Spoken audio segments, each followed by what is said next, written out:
Buenas tardes y bienvenidos a esta charla-debate denominada Judíos en la encrucijada del Holocausto a la modernidad.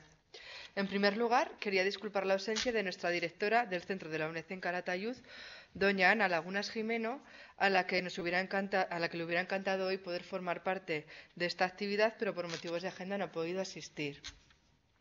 En su nombre, quiero dar la bienvenida a los hoy ponentes, Sarah Katz y Pierre Stambul, miembros de la Unión Judía Francesa por la Paz y activistas de los derechos humanos, y a Isabel Pérez, que es quien va a actuar como moderadora de esta charla-debate. Y que, como todos ustedes saben, Isabel Pérez es una importante periodista geana que ostenta la medalla de oro de la Villa de Gea por su cobertura de la Guerra de Gaza en el año 2014. Estamos encantados de poder acoger hoy esta actividad, ya que entra dentro de nuestros objetivos de difusión de educación y cultura dentro del ámbito de las 5 villas, de la comarca de las 5 villas. Somos conscientes de la importancia y calado que tiene en nuestra sociedad un tema tan importante como el que acogemos hoy, ya que lamentablemente también hemos contado entre nuestros 5 villeses con represaliados en campos de concentración nazis. Como verán, esta charla la estamos grabando en directo. Y luego podrá ser vista en diferido, así que saludamos a todos aquellos que nos ven a través de Internet. Sin más, voy a dar paso a Isabel Pérez para que dé comienzo esta actividad. Así que, por mi parte, nada más. Un saludo a todos y que esperamos que sea muy fructífera esta actividad para todos. Los nazis habían capturado, torturado, asesinado, habían manipulado, habían hecho pruebas test médicos maquiavélicamente contra sus víctimas. Entre esas víctimas encontramos el asesinato de 6 millones de personas judías y más todavía perseguidas. Entre esas personas perseguidas estaban los padres de Pierre Stambul y Sarah Katz. Ellos están aquí, es una oportunidad única y por lo tanto damos las gracias también a la UNED por acogernos esta charla. Yo creo que va a ser muy interesante y que da paso al final de la charla a un debate, preguntas, opiniones, comentarios, todo lo que quieran. Voy a pasar a presentar a cada uno. Sarah Katz ha sido investigadora en el Centro Nacional de Investigaciones Científicas de Francia. Ella es sociodemográfica y está especializada en análisis de datos. Ahora está jubilada, vive en París y es de familia, su madre es católica, su padre es la parte judía que tiene y ambos eran parte de la resistencia contra los nazis en Francia. La familia de su padre, la gran parte, casi la mayoría, desapareció durante el Holocausto, fue eliminada del mapa, es decir, fue asesinada. Y Sarah pues, ha pasado muchos años de su vida como activista por los derechos humanos. Ha pasado 2 años viviendo en la Franja de Gaza. Y en 2018 se incorporó en la Flotilla de la Libertad, que es un barco que pretendía romper el bloqueo contra la Franja de Gaza, un bloqueo impuesto por Israel, más simbólicamente, porque obviamente era imposible de romper un bloqueo, pero querían arrojar luz contra ese crimen contra la humanidad. Es coautora de varios libros, uno de ellos es Crónicas de Gaza y el otro es Gentes de Gaza. Pierre Stambul, él es matemático, especializado en aritmética, ha sido profesor universitario, profesor de instituto y hoy está jubilado y vive en Marsella, en Francia también. Él es hijo de madre y padre judíos de la Europa del Este, una parte muy castigada por la ideología nazi, y sus 2 padres también formaban parte de la resistencia francesa comunista contra los nazis. Sus padres eran de Besarabia, es un país que ya no existe, es un país que ahora mismo los territorios son Moldavia y Ucrania, si no me equivoco. Su padre fue capturado. Su padre fue capturado y deportado al campo de concentración de Buchenwald. Sobrevivió. De ahí que hoy nos pueda contar Pierre esa experiencia. Pierre también ha estado en Palestina como miembro de la Unión Judía Francesa por la Paz. Y es autor de varios libros. El último de ellos es La Nakba nunca será legítima, en francés. Y bueno, ellos nos van a hablar de todo esto que os estoy contando, Holocausto, el testimonio de sus padres y de Palestina.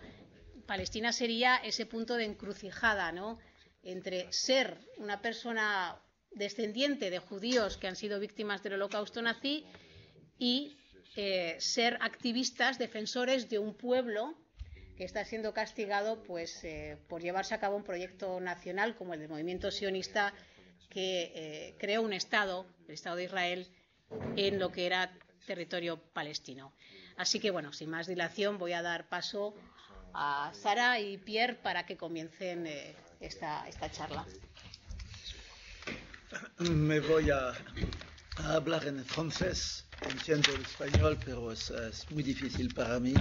Y disculpe, Moussab se va a traducir. Je vais commencer par parler de l'histoire, parce que le nazisme n'est pas arrivé par hasard, il est arrivé sur une très longue histoire européenne. Bueno, empezaré recapitulando un poco de historia. El nazismo no fue una coincidencia, de hecho es un producto de una larga historia. La haine des Juifs a commencé en Europe au 5e siècle après Jésus-Christ, quand le christianisme l'a emporté. Bueno, el odio hacia los judíos es algo que empezó en el V siglo, es algo que fue fomentado por los corrientes cristianos. Les Juifs ont été accusés d'être le peuple déicide qui a tué Jésus. Ils ont été accusés de commettre des crimes rituels. Et donc le christianisme les a enfermés dans des endroits qui s'appellent les juderias en Espagne, les ghettos en Europe orientale. Entonces los judíos fueron acusados de cometer crímenes rituales, de matar a Jesucristo, por lo tanto fueron encerrados en las juderías que se llamaban aquí en España, pero también en los guetos en otras partes de Europa. Et le christianisme a interdit aux Juifs la plupart des métiers, et surtout il leur a interdit la possession de la terre. Y claro, fueron prohibidos de tener tierra, pero también de ejercer la mayoría de los trabajos. Ce qui fait que les Juifs ont été souvent condamnés à être des banquiers ou des usuriers, des métiers qui étaient interdits aux chrétiens, mais qui les rendaient très impopulaires. Entonces fueron condenados a ser usuarios y a ejercer las profesiones prohibidas para los cristianos. Et les massacres ont commencé dès la première croisade. Les grands moments de haine contre les Juifs, il y a l'Espagne au XIVe et XVe siècle. Ça se terminera par l'expulsion des Juifs et après la poursuite contre les Maranes avec la limpieza de sangre. Entonces, los genocidios, digamos, empezaron con las cruzadas y en el siglo XIV y XV, pues habían ataques contra los judíos y eso se acabó con expulsar los judíos de España y, claro, una persecución grande contra los llamados maranos para limpiar la sangre. Et l'antisémitisme a pris une tournure beaucoup plus sanglante en Europe orientale, où ont commencé des massacres qu'on appelle les pogroms. Y después la cosa se ha vuelto más sangrienta en Europa del Este, cometiendo los masacres conocidos como los pogroms. Il y a un changement au milieu du XIXe siècle avec l'apparition du racisme biologique. Y otro cambio tuvo lugar en medio del siglo XIX con la apariencia del racismo biológico. Des intellectuels commencent à dire qu'il y a des races supérieures et des races inférieures. Parmi les races inférieures, il y a bien sûr tous les colonisés et il y a les juifs. Y había intelectuales que decían que hay razas superiores y otras inferiores, entre las inferiores los judíos y los pueblos colonizados. La majorité des juifs de cette époque habitent dans un seul pays, c'est l'Empire russe. Et les pogroms sont une politique officielle pour empêcher la montée de la révolution. La mayoría de los judíos entonces vivían en el territorio del Imperio ruso. y por lo tanto los crímenes contra ellos era política de Estado para prohibir el surgimiento de la revolución. En Allemagne et en Autriche, les Juifs ont un statut social meilleur, mais se développent contre eux des partis antisémites, dont l'un deviendra le nazisme. Mientras tanto, en Alemania y en Austria los judíos tenían mejores estatus, por eso surgieron partidos racistas que les atacaban como el partido nazi.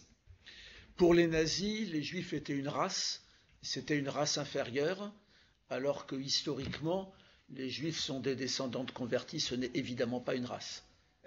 Para los nazis, los judíos forman parte de una raza inferior, pero de hecho los judíos no son una raza, son gente descendiente de gente que se convirtió al judaísmo. Entre les deux guerres mondiales, il va y avoir dans plusieurs pays des partis fascistes qui vont prendre le pouvoir. Le premier, c'est l'Italie, le deuxième, c'est l'Allemagne, et le troisième, c'est l'Espagne. Entonces, entre las dos guerras mundiales surgieron muchos partidos racistas y fascistas que asumieron el poder, primero en Italia, luego en Alemania y después en España. Mais c'est en Allemagne qu'il va y avoir le projet de conquérir l'Europe et de détruire les Juifs. Pero Alemania tenía un proyecto de conquistar Europa y acabar con los judíos. Au début, les nazis ont voulu expulser les Juifs. La décision de les massacrer va être prise au moment de l'attaque contre l'Union soviétique en 1941. Entonces, en el comienzo, los nazis querían expulsar a los judíos, pero la decisión de exterminarlos fue tomada cuando decidieron de atacar la Unión Soviética en el año 1941. Et le massacre va commencer en Pologne, qui était le pays où il y avait le plus de Juifs, il y en avait plus de 3 millions. El masacre empezó en Polonia, donde había más de 3 millones de judíos. La décision de la solution finale, c'est comme ça que ça s'appelait, est prise en janvier 1942 à la conférence de Wannsee. Entonces la decisión de la solución final, la llamada solución final, fue tomada en enero de 1942 en la conferencia de Wannsee. Les nazis vont construire essentiellement en Pologne et un petit peu en Allemagne et en Autriche des camps de concentration et surtout des camps d'extermination. Entonces los nazis, principalmente en Polonia, pero parcialmente en Alemania y Austria, montaron campos de concentración y de exterminio. Le chiffre de 6 millions de morts pour les Juifs représente à peu près 60% de la population des Juifs d'Europe. Entonces, casi el 60% de la población judía de Europa se murió. Eso significa 6 millones de personas. L'extermination a commencé quand il y a eu l'attaque contre l'Union soviétique avec ce qu'on appelle la Shoah par balle. Les nazis fusillaient les Juifs et les faisaient brûler ensuite. Entonces, el exterminio de los judíos empezó cuando atacaron a la Unión Soviética y la primera fase se llamaba Shoah por fusilamiento o holocausto por fusilamiento. Entran, fusilan a la gente, luego les meten cadáveres en fosas y a quemar. Et ensuite, ça a été ce qu'on peut appeler l'extermination industrielle, c'est-à-dire le pays le plus développé du monde a fabriqué des endroits où on gazait les gens, des endroits où on les faisait disparaître leur corps en les brûlant. Et después han industrializado este holocausto. Alemania, que era el país más avanzado del mundo, creó los campos donde mataban a la gente con gas y luego hacían desaparecer los cuerpos por incineración. Les Juifs n'ont pas été les seules victimes.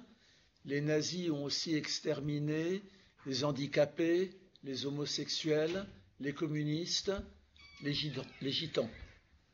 Pero los judíos no eran las únicas víctimas. Había también la gente discapacitada, homosexual, comunista y también la gente gitana.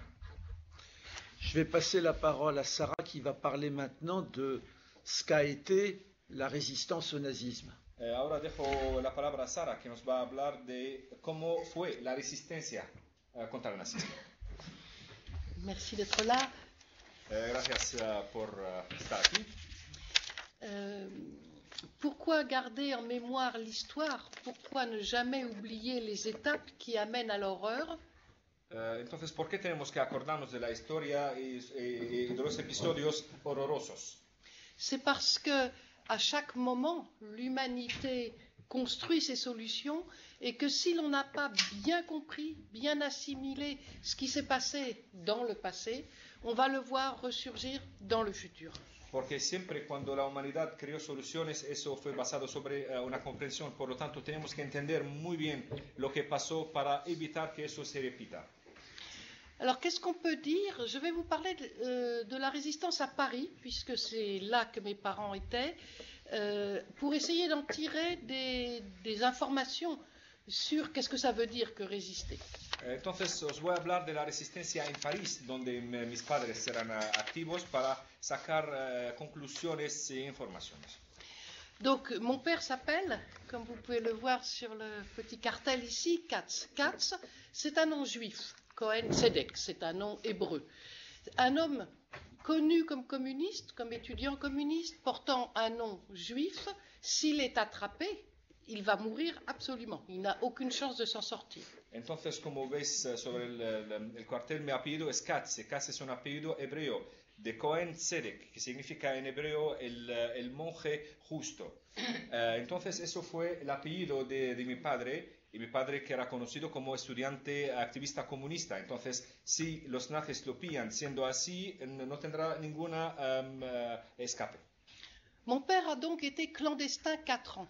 Qu'est-ce que ça veut dire? Si vous pouvez survivre comme clandestin 4 années, ça veut dire qu'une partie de la population de Paris va vous aider, de fait. Entonces mi padre fue clandestino durante 4 años y para sobrevivir como clandestino durante 4 años es inevitable contar con el apoyo de una población parisiana. Et là est peut-être un moyen d'y voir clair dans la confusion des termes. Il me semble que j'ai toujours su, même petite fille, que l'on disait de mon père résistant parce que la résistance avait gagné. Mais que si la résistance avait été battue, on aurait dit, ce qu'on disait à l'époque, terroriste. Hay algo que impidió que haya confusión de términos. Para mí era claro que la resistencia resistente es algo bueno porque la resistencia ganó, pero si en dicho tiempo la resistencia perdió, entonces estos resistentes serán desempeñados como terroristas. Et vous savez que ce mot terroriste, il est utilisé à toutes les sauces de nos jours au XXIe siècle pour essayer de faire tenir calme ou de pousser le regard des gens dans une direction ou dans une autre. On n'entend parler que de ça. Y hoy en día, en el siglo XXI, se utiliza la palabra terrorista para callar y para desviar la atención. Et moi, de ce que mes parents m'ont légué de la résistance, j'ai une espèce de boussole.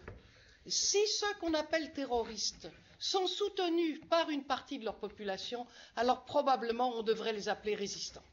Entonces, la experiencia de mis padres sirve de norte para mí. Entonces, cuando vemos a gente llamada terrorista, pero que cuenta con el apoyo de la población, eso significa que no lo son y que son resistentes. Alors, comment peut-on survivre pendant 4 années en étant clandestin? Et il n'était évidemment pas du tout le seul clandestin. Comment un mouvement de résistance peut alimenter des clandestins pendant si longtemps?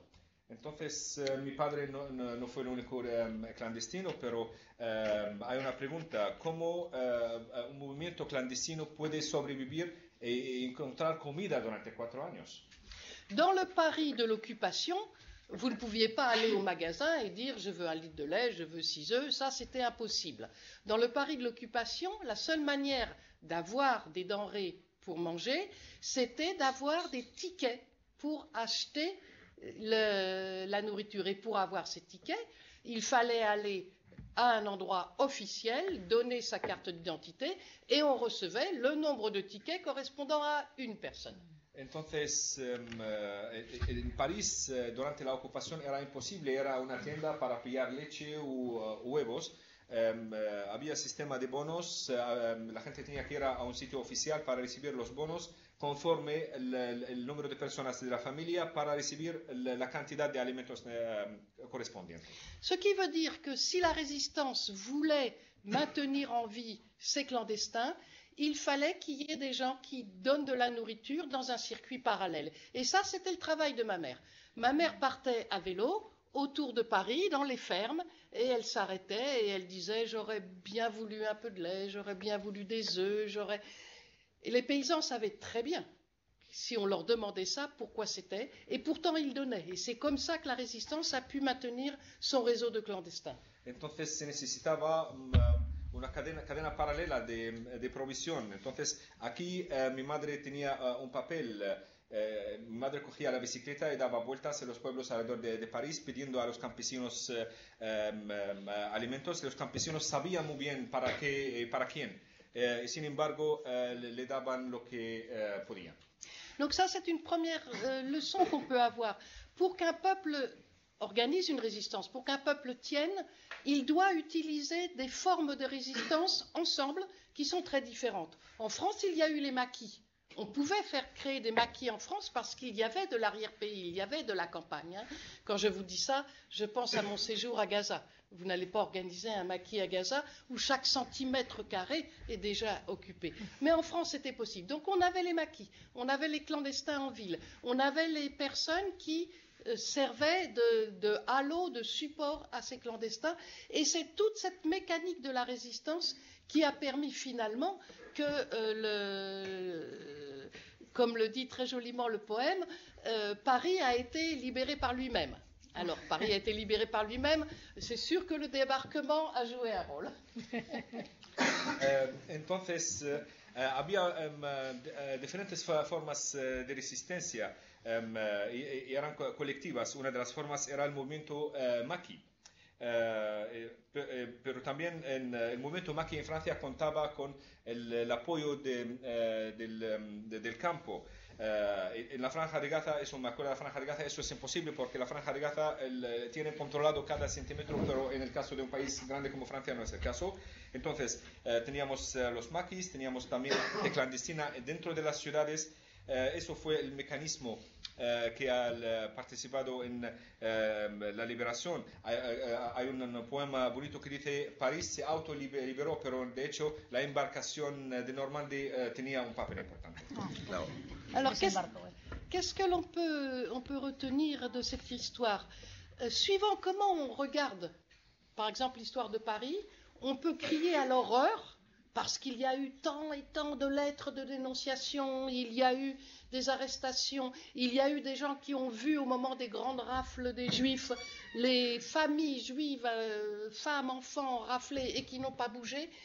Et puis si on tourne le regard, on voit cette résistance qui a tenu, qui a laissé beaucoup de morts, hein, qui a tenu contre vent et marée, Voilà, les deux choses sont vraies ensemble, et ça, c'est toujours vrai. Quand on vous présente une image très simple, hein, du genre, je pense beaucoup à Gaza toujours, hein, du genre, ah, Gaza, c'est terroriste qui attaque, c'est forcément faux, c'est forcément faux. Lorsqu'un peuple essaye de se débrouiller d'une situation impossible, par exemple d'une situation d'occupation, ce qui était le cas à Paris, la façon dont la population va se répartir sur les différentes actions possibles va donner un large éventail.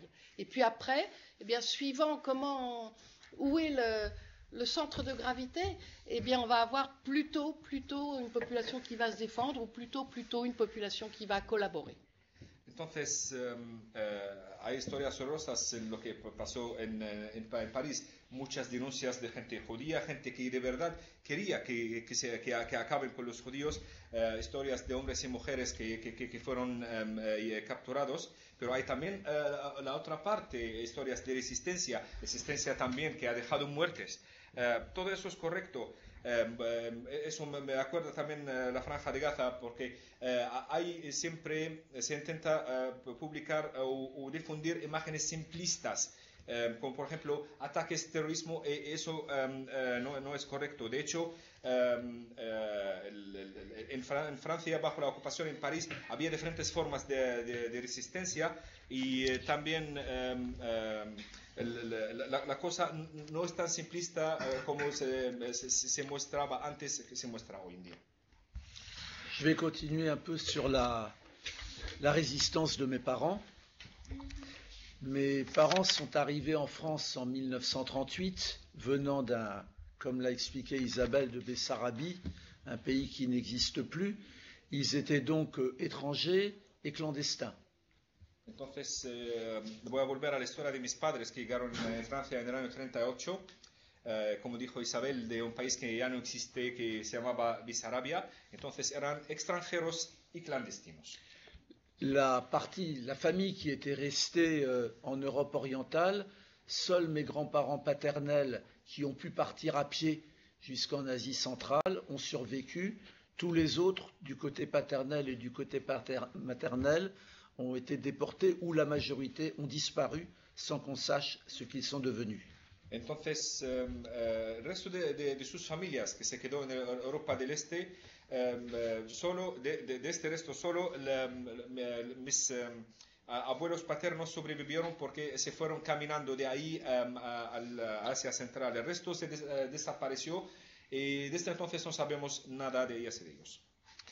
Ma mère parlait à peine français, sa langue maternelle est le yiddish, qui est une langue d'origine allemande parlée par les juifs d'Europe orientale, et elle a passé 4 ans comme agent de liaison en clandestinité dans Paris. Entonces, mi madre, que hablaba poquísimo francés, tenía como lengua materna el yiddish, que es un idioma derivado del alemán hablado por los judíos. Sin embargo, era un agente de contacto de la resistencia ahí en Francia. Mon père était étudiant en chimie et c'est comme chimiste qu'il a été recruté par le principal groupe de la résistance étrangère dans Paris. Mi padre fue estudiante de química y por eso pues, tenía un papel en el grupo más importante de resistencia, grupo de extranjeros. Dans ce groupe, il y avait des étrangers venant de partout. Il y avait des Espagnols, des républicains espagnols. Il y avait des Italiens, il y avait des Arméniens, il y avait beaucoup de Juifs. Entonces en este grupo había muchos extranjeros, españoles, republicanos, italianos, armenios y por supuesto muchos judíos. Ils ont fait de très nombreux attentats dans Paris. Mon père a fait dérailler des trains et le groupe a fini par tomber en novembre 1943. Entonces hicieron muchos ataques contra redes ferrocarriles. Mi padre participó en esto, pero finalmente el grupo fue descubierto y detenido en noviembre de 1943. Vous devez savoir qu'ils ont été arrêtés par la police française, que l'État français collaborait, l'État français sous occupation collaborait avec les nazis et avait une politique fasciste et antisémite. Tenéis que saber que fueron detenidos por la policía francesa. El Estado francés bajo ocupación colaboraba estrechamente con los nazis y tenía políticas antisemitas y fascistas. Ils ont été torturés. La majorité du groupe a été fusillée en 1944, début 1944, et il y a un très beau poème qui s'appelle L'affiche rouge qui a été faite sur leur mort. Entonces, esas personas fueron torturadas y la mayoría fue fusilada en 1944 y hay una poema bonita sobre ellos que se llama Affiche Rouge ou los carteles rojos. Et les nazis ne savaient pas que Stamboul, mon nom de famille, est un nom juif, comme beaucoup de noms de villes sont des noms juifs. Et la femme avec qui mon père vivait est partie à Auschwitz et est morte tout de suite. Et lui a été déporté à Buchenwald, qui était un camp de concentration, mais pas un camp d'extermination. Entonces, el apellido de mi padre, Stambul, era desconocido para los nazis que no sabían que era un apellido judío. la mujer que escondía a mi padre se murió enseguida y mi padre fue llevado al campo de Buchenwald, que fue un campo de concentración pero no de exterminio. À Buchenwald, il y a eu 400 000 déportés et 60 000 morts. Quand mon père est sorti, juste avant la capitulation de l'Allemagne, il avait perdu 27 kilos. Entonces, en Buchenwald había 400.000 personas, 60.000 murieron. Mi padre, al salir del Buchenwald, perdió 27 kilogramos. Et ma mère avait été chargée par le Parti communiste, elle faisait partie du groupe qui accueillait les rescapés des camps, et c'est comme ça qu'elle a connu mon père. Y mi madre, que forma parte del Partido Comunista y del comité encargado de recibir a los liberados, es ahí que ella conoció a mi padre. Je vais repasser la parole à Sarah pour qu'elle nous parle un petit peu des leçons à tirer de ce qui s'est passé. Qu'est-ce que ça veut dire plus jamais ça? Y ahora dejo la palabra otra vez a Sara para hablar de las conclusiones y qué significa nunca más. Alors voilà, plus jamais ça. Tout le monde n'a pas dit à la sortie de la Seconde Guerre mondiale plus jamais ça. Il y a des gens de la communauté juive qui ont dit plus jamais ça pour nous, que cela ne nous arrive plus jamais. Mais la majorité, en tout cas le courant de pensée auquel j'appartiens, auquel Pierre appartient, a pensé que cela n'arrive plus jamais à personne. Et c'est très différent. De hecho, cuando se acabó la guerra no se dijo de manera generalizada nunca más. Solo parte de los judíos dijeron nunca más, pero nunca más para nosotros. De hecho, hay que saber que el corriente principal de posguerra, Segunda Guerra Mundial, pensaba que esto no se va a repetir. Y aquí fue el error y son dos cosas distintas. Quand j'étais enfant, la date 1945, pour moi, était une date absolument lumineuse. Je vivais dans un monde dans lequel on pensait que 1945, ça voulait dire la fin. La fin des idées brunes, la fin de la bête immonde, que c'était vraiment la fin de l'horreur pour l'humanité. Cuando era niña, el año 1945 para mí era un año entrañable, porque eso significa que es el fin de todo lo que es horroroso, todo lo que es oscurantista y malo para la humanidad. J'étais déjà adulte quand je me suis aperçu que 1945, c'est aussi la date à laquelle l'armée française a tiré sur les manifestations algériennes. A tiré, a tué. 30 000 morts. 30 000 morts, d'accord. Pero cuando crecí y me he vuelto adulta, me di cuenta que en el mismo año de 1945 el ejército francés disparó balas contra argelinos y mató a 30.000 argelinos. Et une partie du corps armé qui a libéré la France, puis qui a continué jusqu'en Allemagne, a ensuite été faire la guerre coloniale en Asie contre le Vietnam. Y parte importante del ejército que liberó Francia y entró dentro de Alemania fue a llevar una guerra colonialista en Vietnam. Ce sont les noms qui pour nous étaient les noms des libérateurs qui vont apparaître par exemple lorsque la France va bombarder Haiphong en 1947. Son los mismos liberadores para nosotros con nombres importantes, son los mismos que bombardearon Haiphong en Vietnam.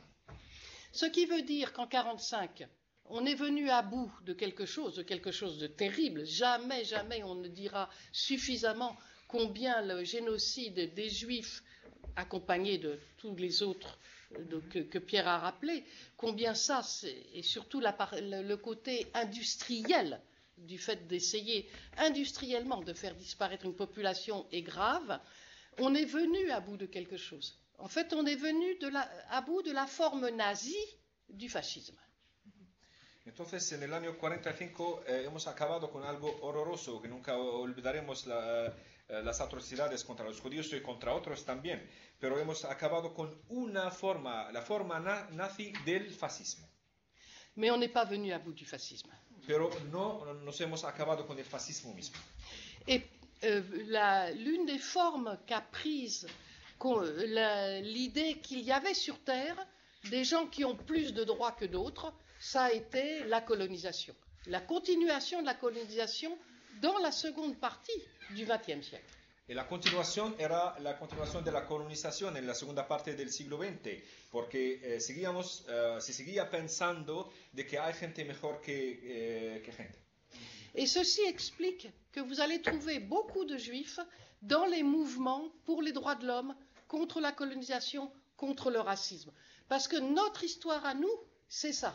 C'est que si on lâche sur l'idée qu'il y a des gens supérieurs à d'autres, alors l'horreur est au bout du chemin. Por eso hay muchas personas judías que luchan para derechos humanos, contra la colonización y contra el racismo, porque somos conscientes de todo eso en nuestra historia y porque sabemos muy bien que si damos un poco, las consecuencias serán graves.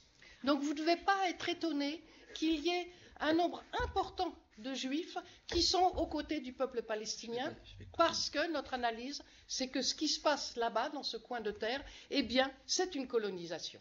Por eso no tiene que sorprenderos saber que hay mucha gente judía que está con los derechos del pueblo palestino, porque sabemos muy bien de que lo que está pasando ahí en Palestina es una forma de colonización. Je vais continuer là-dessus. J'appartiens à une association qui s'appelle Union Juive Française pour la Paix.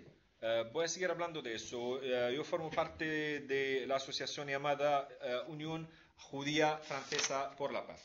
Beaucoup d'entre nous ont eu la même histoire familiale que celle que nous vous avons racontée.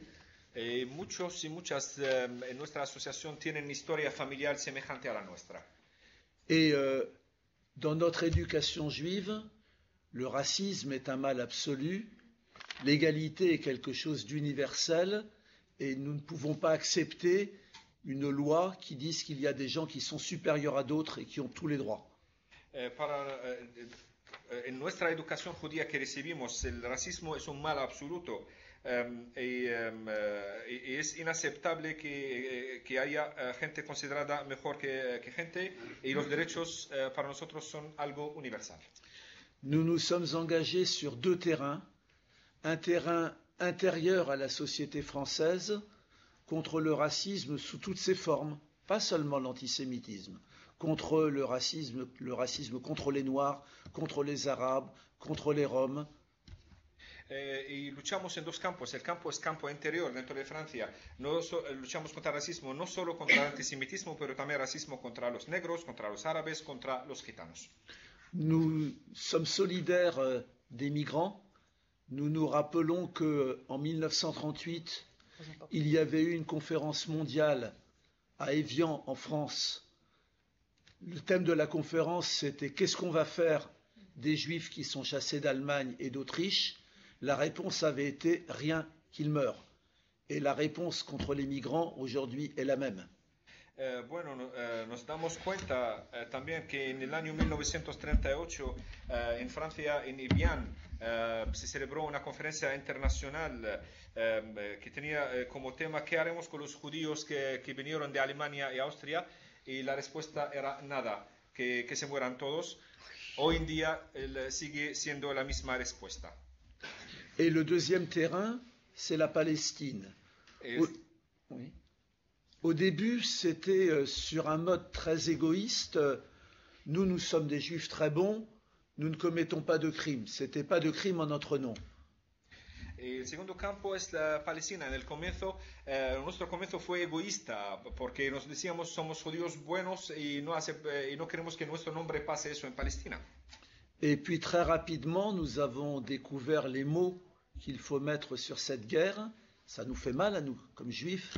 Mais ces mots, c'est colonisation, occupation, apartheid, crime de guerre.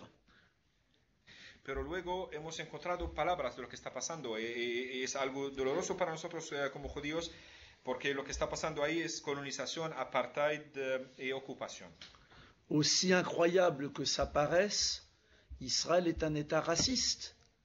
Il est raciste contre les Palestiniens et les Arabes en général. Il est même raciste à l'intérieur de la société juive israélienne.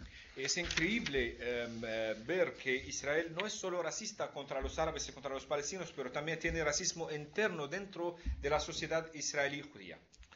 Dans notre éducation juive, il n'y a pas d'autre possibilité que vivre ensemble dans l'égalité des droits. La loi qui a été votée en Israël il y a maintenant 2 ans, Israël, État-nation du peuple juif, dit l'inverse.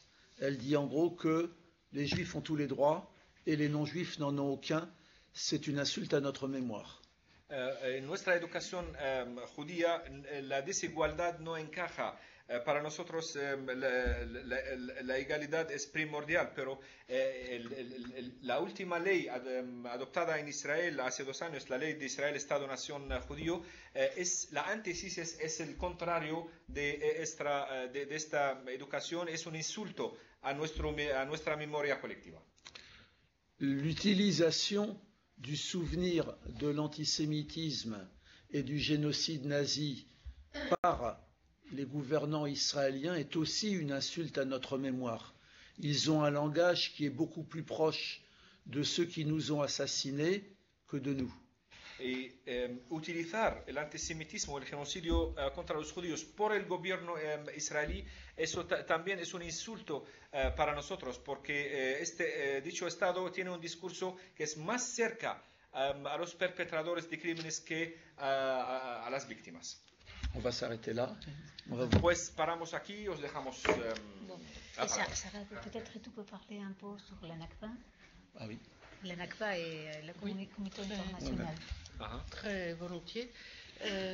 Donc Isabelle me dit, Vale, Isabelle. Avant de vous donner la parole, il faudrait peut-être parler un petit peu de ce qu'a été la Nakba et de ce qu'est les réactions de la communauté internationale, qui est une création d'après 1945. Hein. Bueno, entonces Isabel me pidió de hablar un poco de la Nakba y qué fue la reacción de la comunidad internacional, porque eso tuvo lugar después de la creación de dicha comunidad en el 47. Alors qu'est-ce qui se passe en 1945 Il y a des survivants, pas beaucoup des camps d'extermination, mais en plus grand nombre des camps de concentration, qui se retrouvent très abîmés, et surtout leur pays d'origine, le pays des parents de Pierre, la partie de la Roumanie dont vient mon père, ces pays n'existent plus au sens où tout ce qui était la mémoire juive a été déraciné, abandonné, caché. Donc ils sont vivants, ils n'ont guère de place où aller. Entonces, lo que pasa es que en el 45 hay mucha gente sobreviviente de los campos de concentración, no de exterminio, pero esta gente está desconectada con sus raíces, está en desconcierto total. Sus lugares de origen, como por ejemplo el país de los padres de Pierre, o también las provincias donde venían mis padres de Rumanía, todo eso desapareció. Alors qu'est-ce qu'ils ont fait? Ils ont demandé des visas. Ils ont demandé des visas pour leur terre promise, les USA, pour la France, pour l'Angleterre. Comment ont réagi ces pays? Ils n'ont pas donné les visas. Ils ont dit maintenant, là-bas, vous avez un pays, vous dégagez quand vous voulez. Entonces esa gente pues pidió visados para ir a sus tierras prometidas, pero sus tierras prometidas para esa gente sobreviviente eran Estados Unidos, Francia, Inglaterra. Pero la respuesta oficial de estos países fue rechazar los pedidos del visado y muy sencillamente les dijeron, marcharos ahí os podemos apañar, se refiere a Palestina. Et alors qu'est-ce qu'il y avait dans ce coin de terre? Il y avait le résultat d'une idéologie, d'une idée complètement folle, qui est l'idéologie sioniste. Début du siècle, début du XXe siècle. Entonces, ¿qué había ahí en Palestina? Había ahí el comienzo de un producto que es el resultado de una ideología loca, que es la ideología sionista. Début du XXe siècle, on est dans la situation que décrivait Pierre. On a une masse de juifs dans la partie de l'Empire russe extrêmement pauvres, extrêmement discriminés, tués par une vague de pogroms. La Ligue de l'Humanité.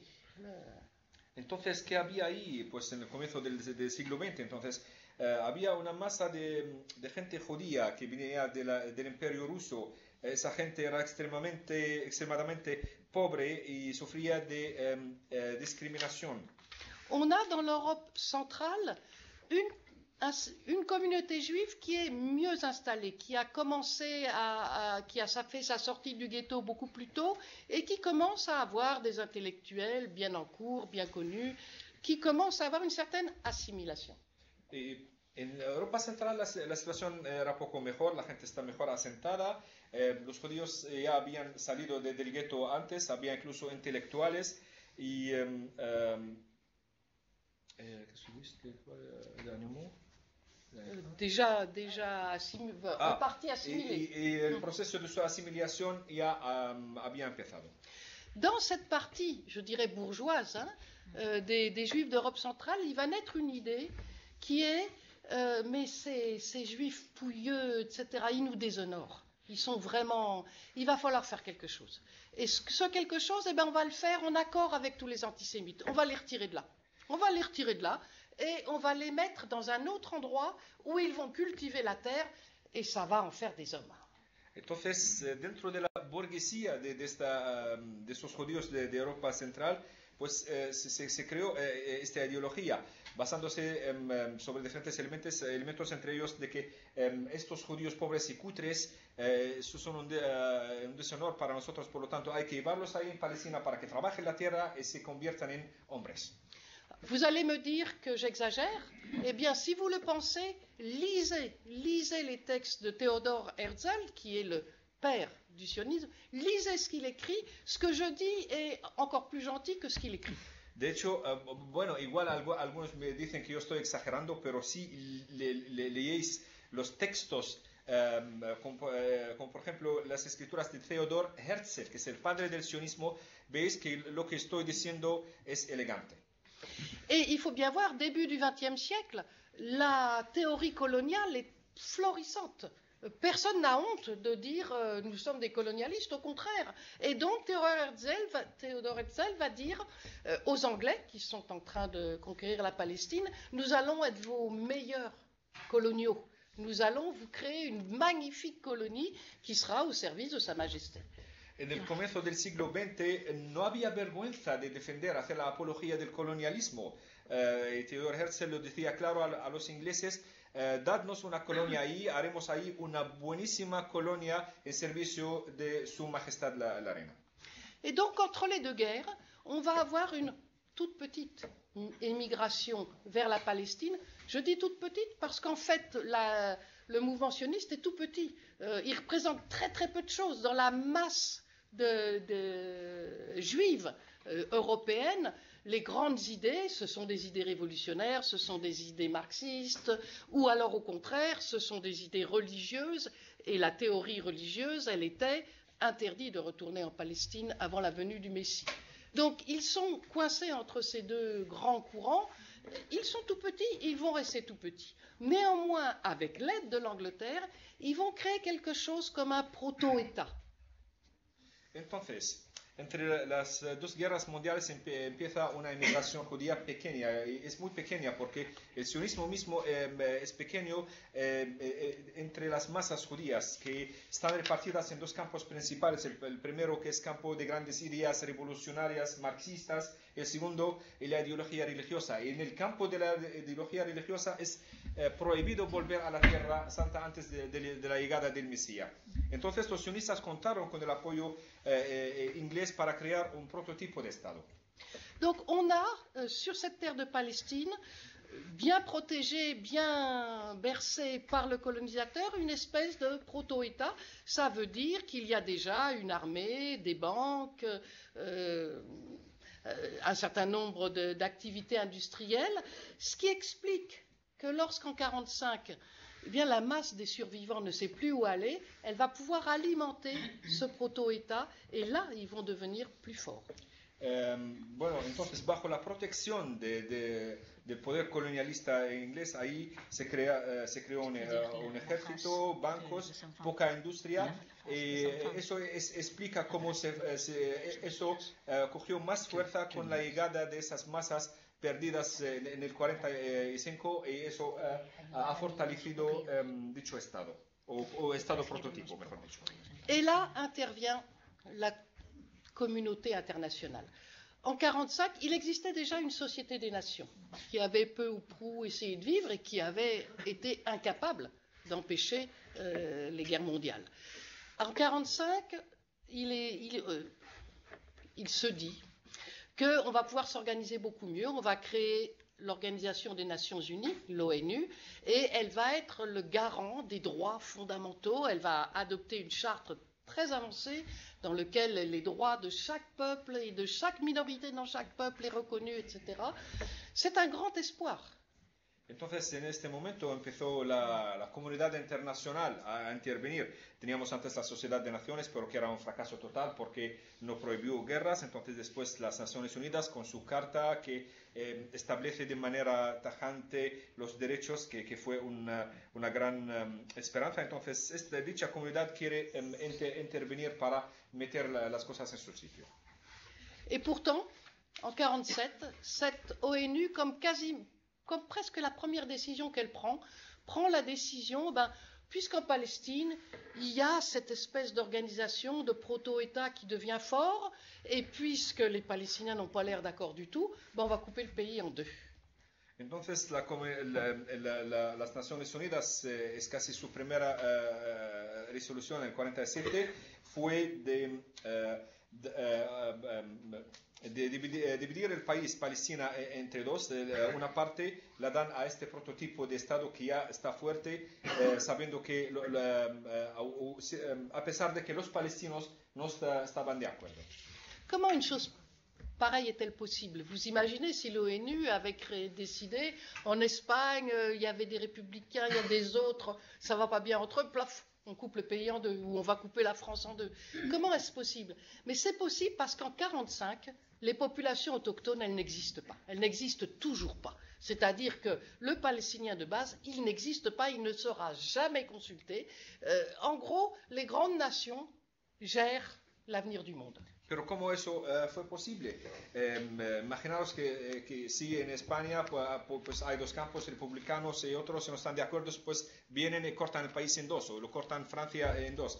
Simplemente en 45 para los grandes poderes mundiales no había ninguna consideración a los pueblos autóctonos, por lo tanto les daba igual y tomaban las decisiones que querían. Alors, si vous lisez la proposition de plan de partage, elle est extrêmement étonnante, vraiment étonnante. D'abord, on ne parle pas de Palestine, de peuple palestinien, on parle arabe et juif, tranquillement. On va faire un État juif, on va faire un État arabe, et si vous lisez comment c'est décrit, c'est quasiment, alors là, vous allez aller jusqu'à cet arbre-là, puis vous allez tourner à droite pour dessiner la frontière. C'est des choses qui sont invraisemblables, mais qui vont avoir un résultat terrible. Parce qu'à partir du moment où il a été... Alors, ce plan de partage dit bien, aucune des deux parties ne devra porter atteinte à ces minorités. C'est-à-dire la partie juive ne devra pas porter atteinte aux Arabes, la partie arabe ne devra pas porter atteinte aux Juifs. Pero si leemos el plan de partición de Palestina, es algo increíble. Ahí muy tranquilamente hablan de judíos y de árabes. No se habla de un pueblo palestino. Y de hecho, cómo delimitaron las fronteras es de manera derisoria. Es una línea hasta dicho árbol, entonces giras a derecha. Y es increíble, pero los resultados son horrorosos. Qu'est-ce qui s'est passé? La partie qui avait un État déjà sur place, eh bien, elle a pris les armes. Elle a pris les armes. On est bien avant, on est plusieurs mois avant le déclenchement de ce qu'on a appelé la guerre israélo-arabe. On est encore en 1947. On est début 48, l'État juif va être proclamé unilatéralement, ce n'était pas du tout ce qui était dit, et dans les semaines et les mois qui suivent, l'ensemble des Palestiniens va être évacué de la partie qui avait été agrandie d'ailleurs, donnée à l'État juif. C'est-à-dire que cet État se crée sur un nettoyage ethnique, qui avait été explicitement interdit par le plan de l'ONU. Mais il se crée sur un nettoyage ethnique quasi complet. C'est-à-dire que les quelques Palestiniens qui sont restés, c'est quelque part des miraculés. Entonces, ¿qué pasó? La parte más fuerte, que es la parte de prototipo Estado que tenía las armas, pues empezó a atacar. Y eso fue en el año 47, antes del llamado, o la llamada guerra árabo-israelí del 48. Empezaron el ataque mucho antes. Y este ataque conllevó una limpieza étnica. La mayoría de la parte libre y la parte palestina fue expulsada, y los pocos que hoy en día forman parte de ciudadanos árabes son los pocos que no lograron escapar del todo. Alors, à quoi pourrait-on s'attendre? Que lorsque Israël, nouvellement créé, demande son adhésion à l'ONU, l'ONU réponde « Vous n'avez pas obéi aux critères que nous vous donnions ». Eso fue en contra de los criterios del plan, que no conllevó creación de Estado ni ataques. Y eso fue recordado a Israel cuando Israel pidió la accesión a la Organización de Naciones Unidas. Et ce n'est pas du tout ce qui s'est passé. Israël a été admis à l'ONU avec des phrases absolument incroyables comme quoi nous les avons interrogés et ils nous ont apporté la preuve qu'ils voulaient à terme remplir les nécessités de la charte de l'ONU. Y sin embargo Israel fue admitida en Naciones Unidas y el pretexto eran frases increíbles como que después de consultar Israel, pues Israel se comprometió a llevar a cabo los términos de los instrumentos preacordados. Quelle conclusion on peut en tirer? Eh bien, juste qu'une organisation internationale, elle reflète le rapport de force. Et qu'à cette époque-là, le rapport de force, il était dans la main des pays puissants. ¿Qué conclusión podemos sacar? Que los organismos internacionales son la reflexión de las relaciones de fuerzas que existen. Je vais ajouter deux choses. Il y a deux questions qui sont liées à ce qu'on a dit sur l'Holocauste. Est-ce que Israël est une réparation pour l'Holocauste? Je vais expliquer que non. Entonces hay dos puntos importantes que me gustaría añadir en cuanto al Holocausto. La primera es en forma de pregunta. ¿Fue Israel la reparación del Holocausto? La respuesta es no, y voy a decir por qué. D'abord, l'antisémitisme et le génocide ont eu lieu en Europe et pas en Palestine. Ils ont été commis par des Européens et pas par des Arabes. En primer lugar, el antisemitismo y el genocidio fue algo que tuvo lugar en Europa por europeos y no en Palestina por árabes. Et puis, la plupart des institutions qui ont expulsé le peuple palestinien de son propre pays ont été créées 30 ou 40 ans avant Auschwitz. Y la mayoría de los organismos que expulsaron a los palestinos de sus tierras fueron creados mínimo 30 o 4 años antes de Auschwitz. La banque coloniale juive, c'est 1898. C'est elle qui achète les terres à des féodaux absents pour expulser les paysans présents. El Banco Colonial Judío fue creado en 1894, fue para... 8, perdón. Y entonces, pues eso fue para comprar las propiedades de la gente los ausentes, ¿no? Eso quería decir. Ils achetaient, oui. Le Fonds national juif, celui qui plante des arbres là où il y a eu des villages palestiniens, il est fondé en 1901. Y el Fondo Nacional Judío que planta parques y forestación en de lugares de los pueblos palestinos fue creado en 1901. La Histadrut, le syndicat sioniste, est créé en 1920. Son article numéro 1, c'est la défense du travail juif. Et sa première grève, 1921, ça a été boycotter les magasins arabes achetés juifs. Y el Histadrut, que es la unión de sindicatos, fue creado israelíes, claro, creado en 1920. Y en el primer artículo establece la defensa del trabajo judío. Y su primera huelga fue bajo el título boicotead a las tiendas árabes y comprad producción judía.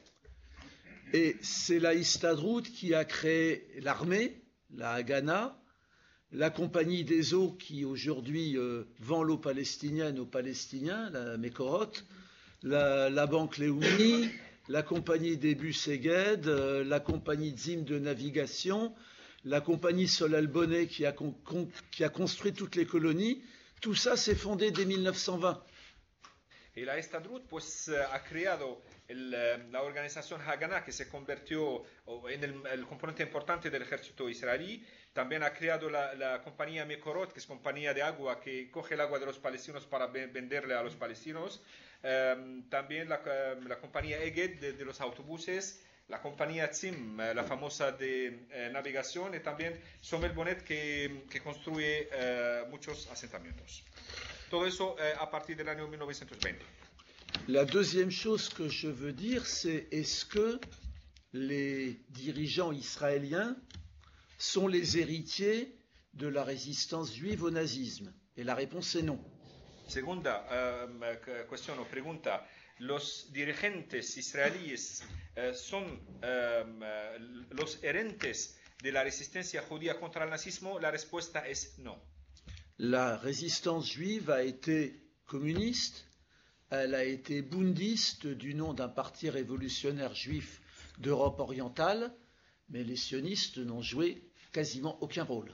La resistencia judía a los nazis tenía las formas siguientes: o en las filas comunistas o en las filas bundistas. El partido bundista fue un partido revolucionario judío en Europa del Este, y los sionistas no tenían ningún papel absolutamente en la resistencia contra los nazis. Même pendant la Deuxième Guerre mondiale, la priorité des dirigeants était la construction de leur État. Et Ben Gurion, le fondateur de l'État d'Israël, dit en 1938, si j'ai le choix entre 100 000 juifs sauvés d'Allemagne qui viennent en Palestine ou 500 000 qui partent en Amérique, je choisis la première solution.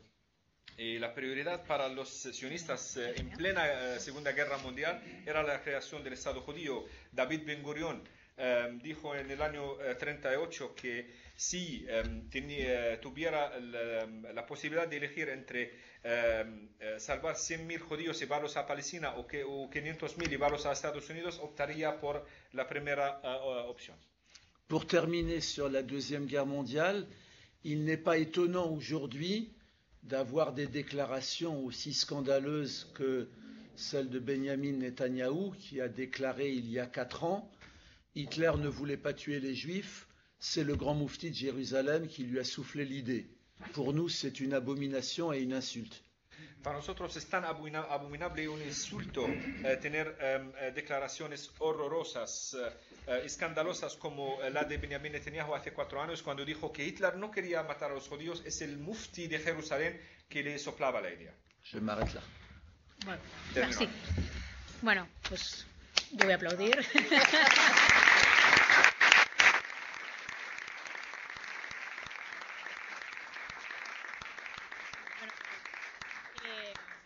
Yo quiero añadir, antes de comenzar un debate, preguntas, comentarios, que ambos tienen mucha experiencia dentro de Israel. No hablan desde fuera, no han estado en Francia siempre. Pierre ha estado alistado en el ejército israelí y salió de él. Non, je n'ai pas été armé, j'ai un cousin qui était un cousin qui était général. Non, un primo, perdón, un primo suyo estaba en el ejército israelí. Tú vivías... General. Un general. Él vivía en Israel, tenía mucho acercamiento con el ejército israelí, con los generales, etcétera. Y saliste de allí. Non, j'ai jamais vécu en Israël. Non. Quand j'étais jeune, je suis allé en Israël. Entonces, cuando era joven, j'avais 16 ans, j'ai travaillé en kibbutz. Quelques mois. Tenía una residencia ahí y trabajé en un kibbutz durante meses. 13 meses. Et j'ai la chance d'avoir dans ma famille un général d'extrême droite. Y tengo la suerte de tener de mi familia un general en el ejército israelí de la extrema derecha. Qui m'a expliqué en 1967 que la guerre était préméditée et que la colonisation allait commencer. y que me explicó claramente que la guerra de 1967 fue una guerra premeditada y que ahora va a empezar la colonización. Et il m'a aidé à m'en sortir avec le sionisme. Ok. Y eso me ayudó a romper con el sionismo. Es que a veces hablamos en español, pero hay malos entendidos. Matices, sí. Eso es. La cuestión es que es lo que quería preguntaros, ¿no? Como judíos, el calificante de antisionista puede ser chocante para algunas personas, otras no. Y esta es la encrucijada de la que estábamos hablando hoy, ¿no? Como herederos de hijos del Somos Holocausto. claramente antisionistas como judíos. Muy bien. Ahora sí. Ellos han venido aquí para escucharos, para responderos. O sea que si alguien tiene, por favor, alguna pregunta. Agradecer que han venido. No sé si hablar en castellano o en francés, porque también podría, pero... Bueno, pues... Bueno, tampoco. entiendo yo. Vale.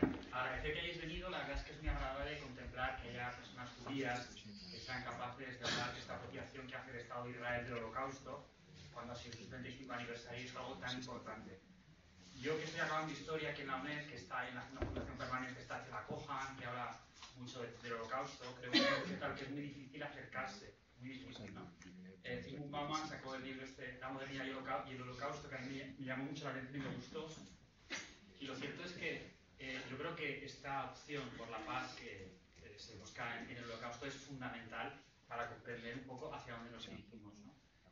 Vivimos una época en que vemos que esta sombra del fascismo, como decía Primo Levi, ¿no? En la filología de Auschwitz, mientras el concepto subsiste, sus amenazas, sus consecuencias nos amenazan, ¿no? Entonces, que seamos capaces de retomar esta memoria, que en España tuvimos a Jorge Semprún, que antes de morir también pidió que estas cosas que no se olvidaran, que se retomaran, que ellos creían que había un periodo de que todo esto volviera si se olvidaba, y esa labor de la memoria creo que es fundamental. Y a mí, desde el punto de vista de la historia, ustedes si conocen un poco la filosofía francesa, me gusta bastante, ¿no? Está Paul Ricoeur, está Emmanuel Levinas, ¿no? Que fueron filósofos de la escuela husserliana, además judíos, ¿no? Que hablan un poco del rostro del otro, de la ética y sobre todo de la historia de la memoria y el olvido, la necesidad de crear patrones de reconciliación y de perdón que son tan difíciles en la historia para hacer memorias históricas democráticas, tanto la que tenemos aquí pendiente en España como la que hay en Europa. J'ai pas tout compris, mais... Bueno. C'est beaucoup de choses, igual es mejor que tú te hubieses puesto al lado también de Musa. Pero bueno, has hablado que, bueno, él aplaude que seáis judíos con esta visión de paz. Pues, bueno, Si, entiendo. pues Je vais faire l'effort de parler en français. Je dis que c'est très intéressant d'écouter la personne juive qui parlait de l'Holocauste comme une chose pour la paix, une chose importante pour le futur. Je pensais que c'est ça, c'est important pour le futur. Pour d'autres, c'est important, cette séparation de ces messages de l'État d'Israël, qui prend l'Holocauste comme une chose qui permet l'oppression de peuple palestin. Nous pensons que les personnes de le monde, de l'Europe, pensent que c'est une injustice qu'un peuple à avoir ces souffrances, ces camps de l'Holocauste, les camps de concentration, de l'extermination, comment je vais dire, faire la possibilité de construire la paix avec d'autres peuples. C'est très important.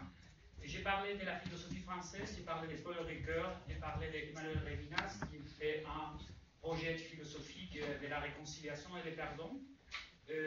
Pour construire une mémoire historique européenne et espagnole aussi. C'est pour moi, étudiant d'histoire. Que vous voulez dire sur ça? Merci.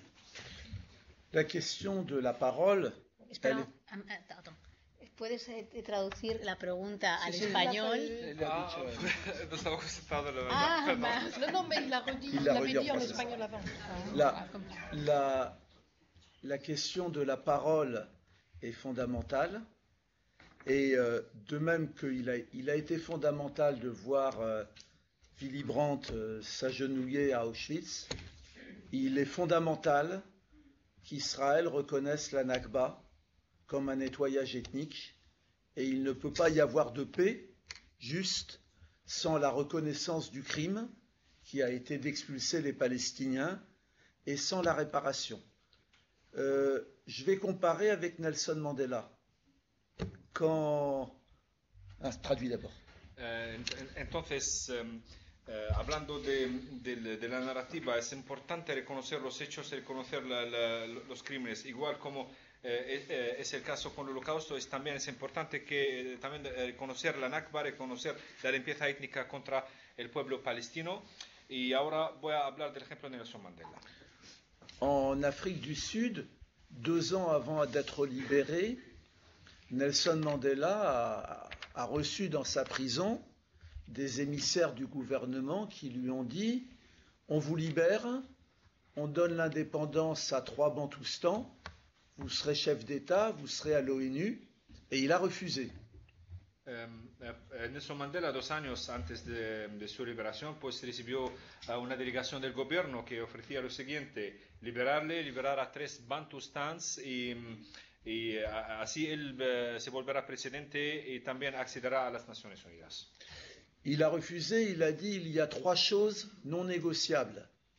L'Afrique du Sud est une et indivisible, une personne égale une voix pour les élections, et vous devez reconnaître que l'apartheid est un crime. Pero Nelson Mandela fue intransigente y dijo hay 3 cosas innegociables. La primera, Sudáfrica es un país único e indivisible. 2, cada persona es un voto, igualdad total. Y tercer fue reconocer que l'apartheid est un crime. Es un crimen. Okay. Et voilà, je veux dire, en 1945, on a dit le nazisme est un crime, mais on n'a pas dit le colonialisme est un crime. Et le colonialisme va continuer. Et en el 45 hemos dicho que el nazismo es un crimen, pero la colonización no. Et il faudra, pour la guerre israélo-palestinienne, il faudra la reconnaissance que la Nakba a été un crime. Para la guerra israelo-palestina es importante reconocer la Nakba. Permíteme, Pierre, permitirme todo añadir una cosa, aunque como intérprete tengo que quedarme al lado, pero es una cosa que no puede porque me pica mucho. Como palestino, de hecho, casi lo mismo se ofreció a Yasser Arafat en el 93, cuando la intifada popular palestina escandalaba mucho los israelíes. Le ofrecieron 2 Bantustans y ser presidente, pero Yasser Arafat aceptó. On peut parler un petit peu sur la paix de Trump et Netanyahou. Je voudrais dire d'abord un mot. C'est très important ce que vous dites sur le fait de garder la mémoire, de connaître ce qui s'est vraiment passé. On a eu beaucoup d'émotions. On a été à une place dans votre ville dans lequel est rappelée la mémoire de ces républicains qui avaient dû sortir d'Espagne, qui avaient été si mal reçus en France puisqu'on les a enfermés, et qui ont été ensuite dans la résistance française et dont certains ont été déportés à Mauthausen ou à Buchenwald. On a les c'est extrêmement important. Et fusillés. C'est extrêmement important de ramener la mémoire. Pas du tout pour cogner sur une vieille blessure et dire, mais pour dire voilà, si on comprend ce qui s'est passé, alors on peut tracer des nouveaux chemins. Et tant qu'on a caché, tant qu'on a laissé sous terre ce qui s'est passé, alors les chemins qu'on va créer, ils vont aller vers l'erreur. Donc la question de la paix... Oh, pardon.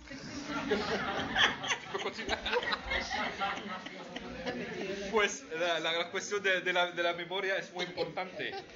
Y aquí hay una cosa muy buena que me llama la atención, que en Egea os acordáis de la memoria de los españoles republicanos que se fueron a Francia, que salieron de España, pero fueron mal recibidos en Francia, encerrados, sin embargo lucharon y fueron después deportados. Entonces, recordar el pasado no es para abrir las heridas, sino es para entender lo que pasa y para tener pistas de solución y ir adelante.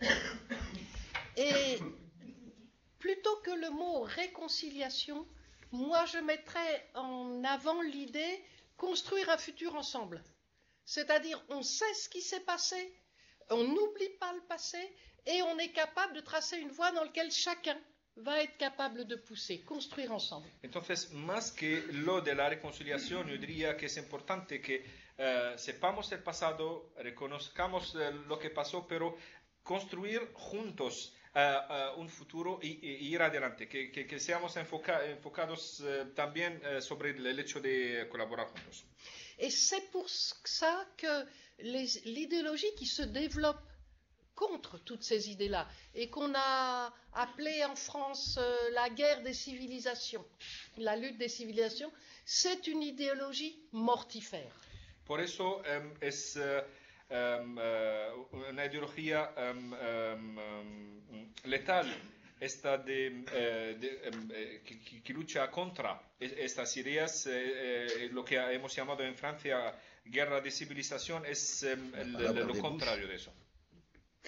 Et je dirais la pointe avancée de cette idéologie mortifère à l'heure actuelle, sachant qu'elle peut très bien réapparaître ailleurs, hein, c'est visiblement les USA avec Trump. Il est vraiment l'expression parfaite de cette monstruosité. Entonces, una forma perfecta de esta ideología nefasta es Trump y su administración, pero también eso puede tener otras formas en otros sitios. Et ce qu'il essaye d'imposer, c'est l'idée, les pays les plus puissants, ceux qui ont le capital le plus fort, alors ils ont le droit de modeler le monde comme on l'entend. Lo que él intenta plantear que los países potentes que tienen el capital tienen el derecho, porque tienen el capital, a formar los países del mundo de la manera que les gusta. Et c'est ça le plan Trump pour la Palestine. C'est l'idée, les Palestiniens n'existent pas. Ils n'existent pas comme peuple, mais comme main-d'œuvre, on va pouvoir les utiliser.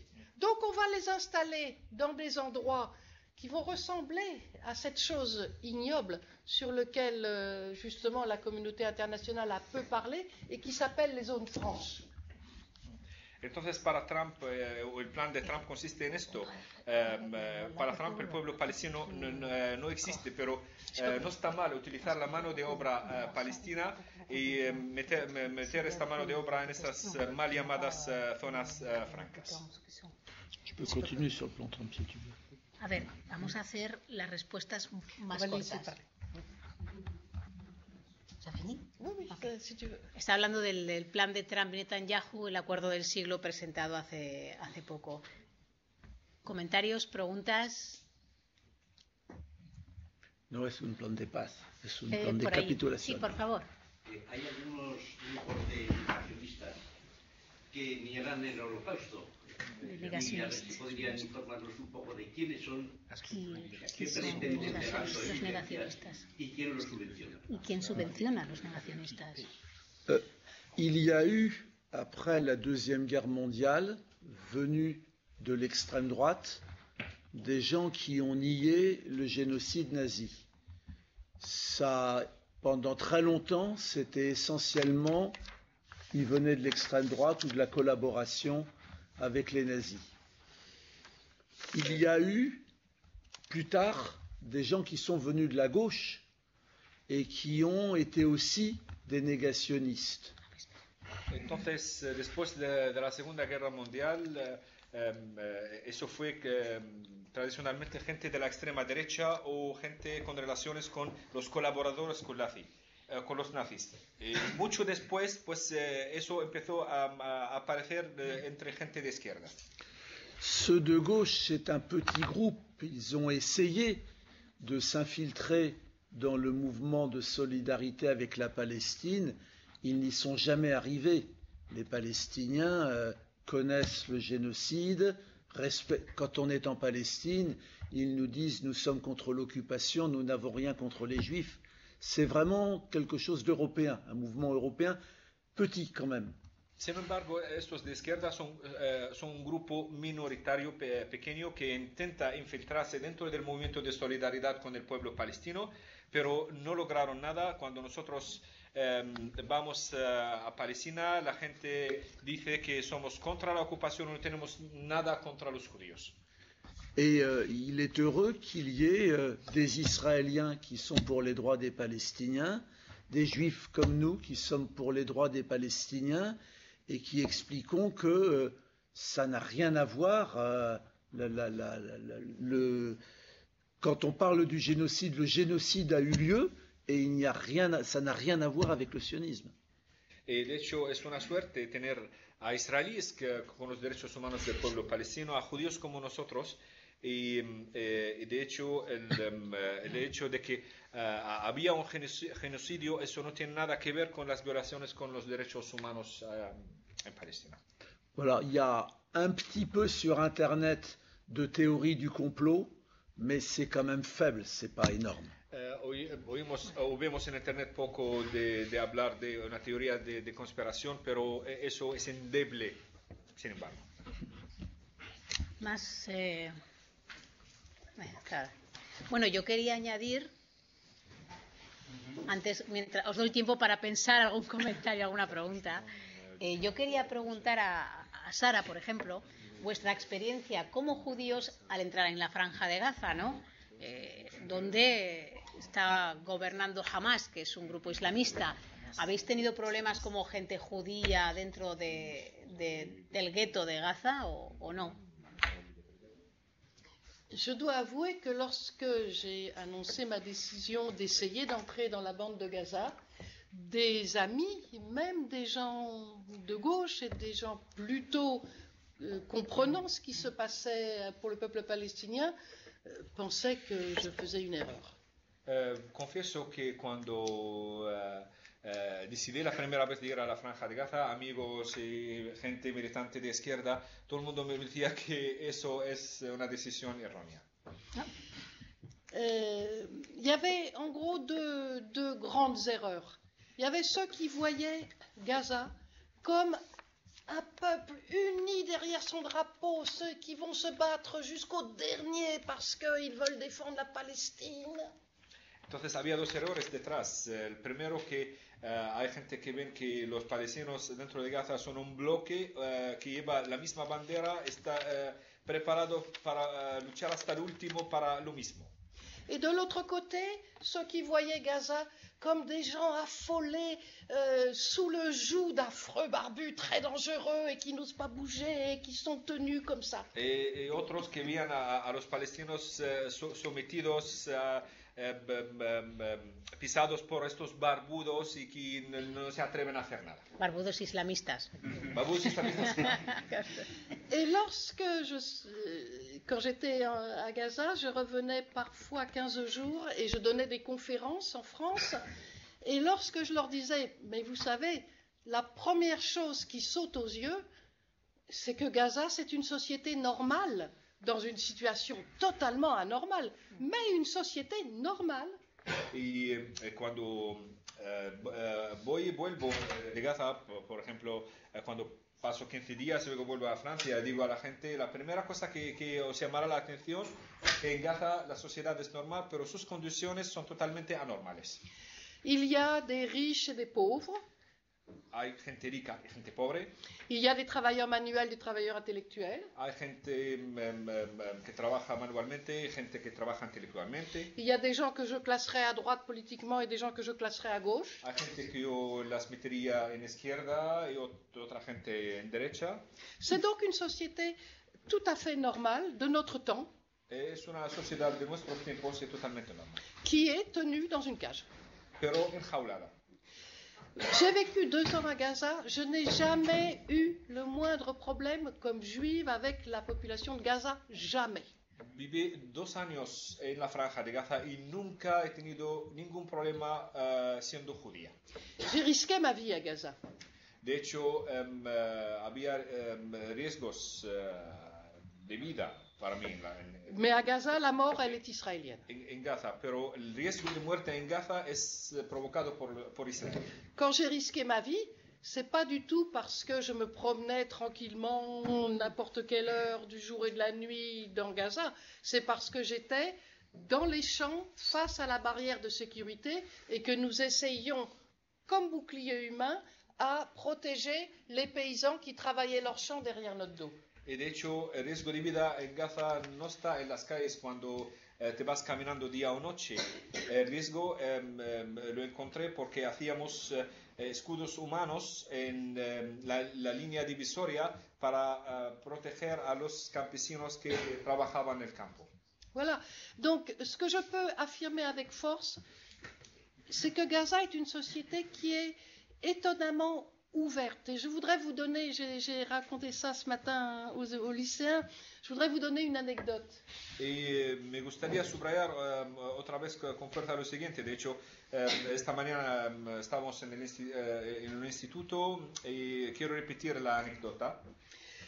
Gaza, les gens se connaissent et donc au bout d'un moment, ça faisait des mois que j'étais là, j'étais connue comme Katz, comme juive. De hecho, en Gaza todo el mundo se conoce, entonces en Gaza después de una temporada la gente me conoce como Katz. Et un soir tard, je marchais le long de la route. Il faut savoir qu'à Gaza, l'électricité se coupe. C'est des choses qu'on ne sait plus, nous, en ville. Mais quand il n'y a pas d'électricité, on ne voit rien. C'est noir. Donc je marchais le long de la route. Une voiture s'arrête avec 3 jeunes gens. Y de hecho, bueno, yo estaba caminando al lado de la carretera ahí, y en Gaza se corta mucho la electricidad y hay una cosa que no la conocemos más en las ciudades. Cuando se corta la electricidad, literalmente es todo negro y no puedes ver nada. Cette voiture s'arrête, 3 jeunes hommes. J'hésite un tout petit poil, ils me disent « mais on va vous amener ?» Et je dis « oui, je sais, puisque je suis à Gaza, je sais que je peux faire confiance. » Je rentre dans la voiture, ils m'emmènent à mon immeuble. Entonces un coche para, hay 3 jóvenes, en principio hay dudas, pues los jóvenes ofrecen llevarme con el coche, pues digo como es en Gaza, entonces te puedes fiar, y subo con ellos y me llevan hasta mi edificio. Quand j'arrive, je tends le petit shekel. Il faut bien savoir ce que c'est qu'une population, un pays sous occupation. La Palestine n'a pas de monnaie, c'est la monnaie israélienne, c'est la monnaie de l'occupation, de l'occupant qui a cours. Donc je tends le petit shekel que l'on donne lorsque l'on prend un taxi à la volée comme ça. Entonces saco un shekel. El shekel es la moneda israelí. Hay que saber muy bien que Palestina está bajo ocupación, no tiene moneda. Utilizan la moneda israelí que es la shekel. Entonces la shekel que se paga normalmente para el transporte, entonces saco un shekel para darle al conductor. Et le conducteur me dit, il n'en est pas question. J'ai dit, mais quand même, vous avez changé votre chemin pour moi. Il n'en est pas question. Je me suis arrêté parce que vous avez l'âge d'être ma mère. Et jamais je ne laisserai ma mère sur le côté. Entonces el conductor ha dicho imposible que te cobre, y ha dicho tú has cambiado tu trayectoria para llevarme, ha dicho yo no te llevé para que te cobre, yo te llevé porque tú tienes la edad de mi madre y no dejaré a mi madre esperando en la carretera. Bueno, yo la conocí grabando reportajes de gente como ella de escudo humano en la línea verde y les disparaban a los pies, en fin, pero no estoy de acuerdo en que la sociedad de Gaza sea abierta totalmente. Son abiertos con las religiones, judía, cristiana, pero no son abiertos cuando dices que eres ateo o atea, o no son abiertos mucho cuando no llevas un velo, porque es una sociedad que está bajo bloqueo. Si hubiese más gente de fuera, si ellos mismos pudiesen salir, todo iría mejor. Y hay una pregunta, un comentario por aquí. No, yo en primer lugar felicitar a la organización por este acto porque me parece estupendo y necesario. Y el respeto y el reconocimiento a Sara y a Pierre, porque son representantes de una persecución del pueblo judío que viene desde hace mucho tiempo en la Europa cristiana y ha recordado la expulsión de los judíos en 1492 por los llamados reyes católicos, bueno, y en otros países de Europa, y sobre todo porque son también representantes de la resistencia frente a esa persecución. Es decir, está bien nombrar la persecución, está bien nombrar lo que han sufrido los judíos, pero también hablar de la resistencia, de la capacidad de enfrentarse a esa persecución con un hecho tan terrible como fue el Holocausto. Y además quiero felicitarles también porque representan en estos momentos de auge de los nacionalismos, de los enfrentamientos por cuestiones de pertenecer a diferentes banderas, a diferentes culturas, a diferentes razas. Ellos ahora Vosotros representáis lo que es la solidaridad de los pueblos oprimidos por encima de esas fronteras, por encima de esas divisiones. Y eso creo que es lo que hace falta hoy en el mundo. Y actos como este pues ayudan a eso y pues, a llevarlo a los institutos, así a la gente que podamos estar aquí en diversos sitios. Por eso felicidades por vuestra labor. Es una labor muy buena, muy positiva. Y al hilo de esto tengo alguna duda. Dentro de lo que es el Estado de Israel, ¿está también en auge estos movimientos reaccionarios, más nacionalistas, más ultrarreligiosos o no? ¿O en qué sentido va la sociedad de Israel? Muchas gracias. En français. Dans notre éducation juive, oui, nous avons appris qu'il faut résister à l'oppression. Nous avons appris que les droits de l'homme sont universels. Nous avons appris que l'égalité ne peut pas être universelle. On ne peut pas changer ça. Ça, c'est notre façon d'être juif. En Israël, ça va très mal. C'est une société toxique. Entonces, en nuestra educación judía es necesario oponerse al mal, es necesario resistir, pero también es necesario reconocer que la universalidad de los derechos. En Israel esto no es el caso porque la sociedad israelí es una sociedad tóxica. J'ai des exemples dans ma propre famille. Un cousin que je connais quand il est adolescent comme moi, on écoute les Beatles. On a les mêmes valeurs. Je le revois 25 ans plus tard, c'est un fasciste, un militariste, un raciste. Tengo ejemplos concretos de mi familia. Tengo un primo que en nuestra adolescencia escuchábamos juntos los Beatles, teníamos los mismos valores, pero 25 años después, siendo en Israel, se ha vuelto un fascista, militarista y racista. L'éducation en Israël, elle commence très tôt. On a des amis qui ont quitté Israël depuis. Leur enfant qui avait 2 ans, au jardin d'enfants, on lui fait faire avec des bouchons et du papier des tanks à offrir aux soldats. De hecho, la educación militarista empieza muy temprano en Israel. Tenemos amigos que dejaron Israel porque imaginaros que en las guarderías a niños de 2 años les hacen hacer con cartón o cosas de plástico tanques para regalarlos a los soldados. On leur apprend que les Palestiniens sont des intrus, sont des étrangers, et que les Juifs sont revenus dans leur pays, ce qui est tout faux. Le premier historien venu sait que c'est faux, que nous sommes des descendants de convertis, et que les descendants des Juifs de l'Antiquité, ce sont les Palestiniens. Y se enseña que el pueblo palestino es un pueblo intrusivo extranjero y que los judíos volvieron a su tierra, lo que es totalmente erróneo. Somos judíos porque somos descendientes de gente que se convirtió. Les descendants des Juifs de l'Antiquité. Exactamente, los descendientes de los judíos de la antigüedad son el pueblo palestino actual. Et on leur apprend que s'ils changent de politique, ça veut dire les Juifs à la mer. Et si on regarde l'histoire, ceux qui ont été jetés à la mer, c'est les Palestiniens. Y dicen que si se quiere echar a los judíos al mar, pero mirando cómo se desarrolla la historia, de hecho lo están haciendo con los palestinos. Donc il y a en Israël des gens très courageux qui résistent à l'ambiance, mais ils sont peu nombreux. Ils ne représentent pas une alternative. Tant qu'Israël ne sera pas puni pour ce qu'ils font aux Palestiniens, rien ne changera. En Israel hay gente valiente que se opone a todo eso, pero no son un corriente fuerte. Y, mientras que no haya un castigo a Israel, no se despertará. Un apunte también. Como estabas hablando de compensación, la paz, y Sara ha explicado también el papel de la comunidad internacional como algo totalmente negativo, ¿no? Para Palestina no fue positivo, realmente, aunque tengo que añadir que al mismo tiempo que aceptaron el Estado de Israel, aceptaron una resolución para los palestinos, que es la resolución 194 del derecho al retorno Es decir, los palestinos y las palestinas que fueron expulsados en el 48, sus descendientes hasta el día de hoy, millones, 6 millones, tienen derecho inalienable a volver a sus hogares que están hoy en día en Israel.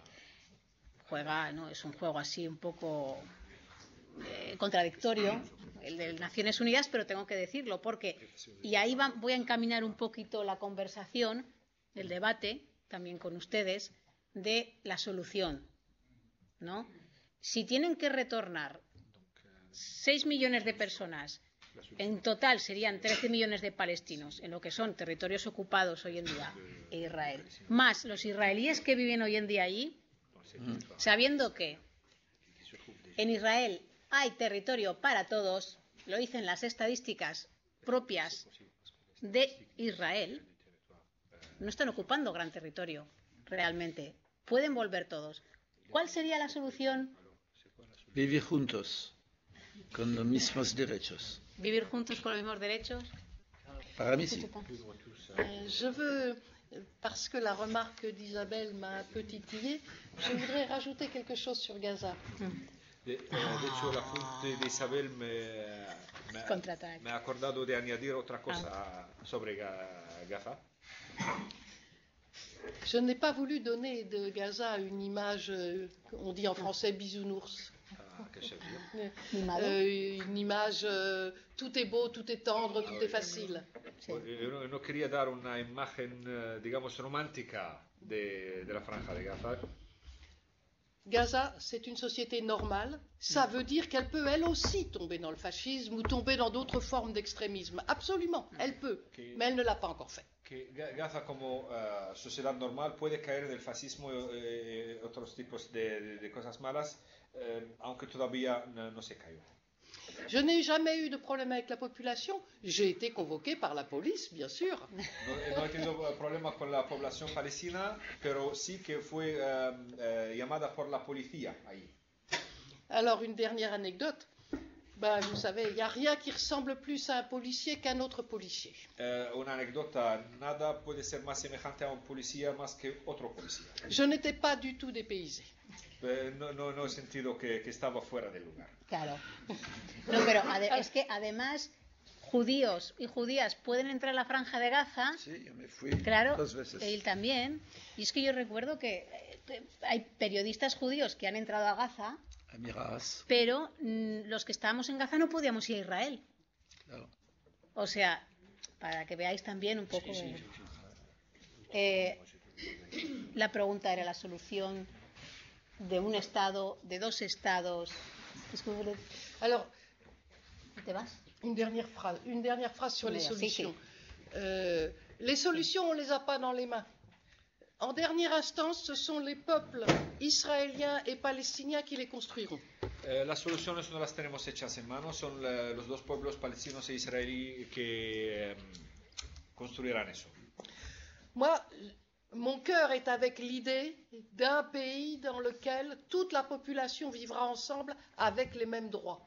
De corazón yo soy a favor de la idea de que los dos pueblos vivan juntos. Contre cette idée-là, vous avez des tas de choses. Vous avez la rage de ceux qui ont été occupés et qui disent « non, quand même, avec le mal qu'ils nous ont fait, on ne va pas leur laisser la place. » En contra de eso, pues tenemos muchas cosas. Una de ellas es la rabia del pueblo ocupado que dice después de todo no vamos a compartir con ellos nuestro lugar. Vous avez la peur des occupants qui disent ils sont comme quelqu'un qui aurait marché sur un serpent et qu'ose plus relever le pied parce qu'il va être mordu. Si on n'est pas les plus forts, alors ils vont tous nous tuer. Y tenemos por otro lado el miedo de los ocupantes que dicen hemos pisado un serpiente, si quitas el pie entonces te picará. Vous avez la communauté internationale qui jette de l'huile sur le feu en suivant les imbécilités extrêmement dangereuses de Trump. Y tenemos la comunidad internacional que añade leña al fuego siguiendo los pasos imbéciles de Trump. Je rajoute une couche. Des peuples qui ont perdu leur combat, il en existe. Les Indiens d'Amérique, les autochtones d'Australie ont été réduits à rien du tout. Y añado otra cosa, hay pueblos que perdieron en la batalla, como los autóctonos de Australia, los indios de Estados Unidos, y que ahora ya no están. Mais nous sommes au XXIe siècle et moi je veux croire que les sociétés civiles de tout le monde finiront par imposer une solution juste. Pero yo no quiero perder la esperanza, estamos en el siglo XXI y la sociedad civil internacional podría imponer pistas de una solución justa. En insistant, même si ça paraît loin, sur le fait qu'il n'y a pas d'autre solution que vivre ensemble dans l'égalité des droits, non seulement on se bat pour la Palestine, mais on se bat pour nous aussi, pour nos enfants, pour ce qui va se passer ici. Pero subrayando también que no hay otra alternativa a vivir juntos, pero luchando por eso estamos también luchando para las próximas generaciones aquí. Vale, un otro comentario, preguntas, partiendo de igual este tema, ¿no? De la paz, de la solución. ¿No? Relacionado lo que está diciendo ahora de la sociedad civil, ¿qué opinión le parece os parece Vamos a copiar. el movimiento del boicot BDS. El BDS. Aparte, o sea, me parece que es muy importante qué opinión os parece y luego aparte también las consecuencias que tiene el realizarlo, porque aquí en el Estado español algunas ciudades que se han declarado partícipes de esto, después les han acusado de antisemitas. Gracias. Notre association, l'Union juive française pour la paix, appartient au mouvement BDS France. La Unión Judía Francesa por la Paz forma parte de la plataforma de BDS, boicot, desinversión y sanción a nivel nacional en Francia. Dans un des livres que j'ai écrit, je dis vous seriez Netanyahou, est-ce que vous changeriez de politique? Et la réponse est non, puisqu'il n'est jamais puni. Y en uno de mis libros he hecho una pregunta hipotética: si fueras Netanyahu, ¿cambiarías tu política? La respuesta no, porque nunca he sido castigado. Nos amis israéliens anticolonialistes nous disent boycotter notre pays, c'est la seule façon de sauver notre société. Nuestros amigos israelíes anticolonialistas nos lo dicen: hay que boicotear nuestro país porque es la única manera de salvar a nuestra sociedad.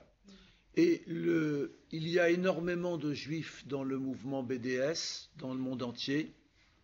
Hay un montón de judíos en el movimiento BDS en todo el mundo. Il y a une association américaine, états-unienne, JVP, Jewish Voice for Peace, qui est très forte, 15 000 membres, 500 000 amis sur la page Facebook et qui est pour le BDS. Hay un fuerte movimiento judío, Jewish Voice for Peace, Voz Judía por la Paz, que tiene 15.000 afiliados, tiene más de 60.000 seguidores a su página Facebook. Et voilà, tant que la société israélienne ne souffrira pas de ce qu'elle fait aux Palestiniens, rien ne changera. Entonces, este grupo americano es pro BDS, y por lo tanto, si la sociedad israelí no siente un dolor debido a lo que están haciendo con el pueblo palestino, no se enterará, digamos. Le mouvement BDS ne s'en prend pas aux Juifs, il s'en prend à l'État d'Israël. El movimiento BDS no está contra los judíos, el movimiento BDS está contra el Estado de Israel. Il ne s'en prend pas aux Israéliens. Si vous aimez les livres de Amos Oz ou le cinéma d'Amos Gitaï, il n'y a aucun problème. Il s'en prend à ce qui représente l'État, à son économie, à son sport, à sa science, à ses universités. Y claro, si a alguien le gusta Amos Oz Amos Gitaï, Amos Gitaï, que es un director de cine, no hay ningún problema. Se trata de boicotear la economía israelí, la ciencia israelí, el Estado, las universidades. Tenemos solamente tiempo para, bueno, depende de las respuestas, pero si queréis comentar alguna otra cosa. ¿Cuántos millones de judíos hay en el mundo y cuántos en el Estado de Israel? Bueno, es muy difícil. Comment on compte les demi-juifs, les quarts de juifs ou les huitièmes de juifs? Ou elle qui est demi, comment on les compte? Es muy difícil porque hay gente que es mitad judía, hay gente que, como ella, ¿sabes? Hay gente que es cuarto de judío. Es más difícil de contar. On considère qu'il y a en gros Se considera 16 millions de juifs dans le monde entier, que hay casi 16 millones de judíos en el mundo entero. 40% en Israël, El 40% están en Israel, 40% en los Estados Unidos, el 40% en Estados Unidos. et dans le reste, la communauté française est la plus importante. Y en el resto del mundo, los que están en Francia son los más numerosos. La última o la penúltima pregunta. Comentarios, curiosidades. Una reflexión que la comparto. Una reflexión que me vino estos días con la celebración del 75 aniversario. Ya pensar que el nazismo, sobre todo, la ideología de Hitler se basó en Esparta, ¿no? En la antigua Grecia, en la selección de los más aptos. En Esparta, los niños que nacían pues con alguna discapacidad o lo que sea, eran arrojados en un barranco o ahogados en un río. Esa ideología alimentó muchísimo el imaginario de Adolf Hitler y llevó a que se pusiera en marcha la ley de eugenesia en septiembre de 1969, por la que se ejecutó a 60.000 niños alemanes y que fue parada por las protestas de la Iglesia protestante alemana. Pero es un poco el principio de lo que posteriormente sería una manera industrial el holocausto. Yo quiero hacer una reflexión sobre la violencia y la agresividad humana a la hora de resolver problemas. Habla un poco más alto. Yo quiero hacer una reflexión sobre la agresividad humana como forma de resolver problemas. ¿Por qué? Porque nos encontramos en un ámbito que tenemos 20 años para afrontar un cambio climático que realmente va a ser catastrófico para el planeta.